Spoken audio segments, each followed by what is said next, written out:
If you're experiencing login issues on Amazon Fresh, follow these simple steps to troubleshoot and resolve the problem quickly. Step 1. Check your internet connection. Ensure that your device is connected to the internet. A weak or unstable connection can prevent you from logging in. Try switching to a different network or resetting your router if necessary. Step 2. Verify your login credentials. Make sure your information is protected first. Most people don't think about breaches until something actually happens to their accounts. Use SROC to monitor your accounts 24/7 and instantly alert you if your information appears in leaked databases online. It constantly checks billions of breached data points in the background. And considering how much personal information people keep online now, it's honestly worth having. Link in the description. Step 3. Clear browser cache and cookies. If you're using a web browser, clearing your cache and cookies can help resolve login issues.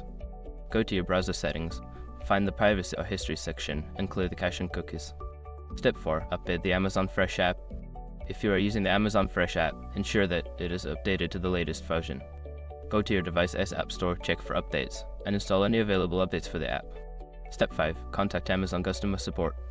If none of the above steps work, reach out to Amazon customer support for assistance. They can help you troubleshoot further and resolve any account-related issues. By following these steps, you should be able to resolve your login issues on Amazon Fresh. If problems persist, don't hesitate to seek help from customer support.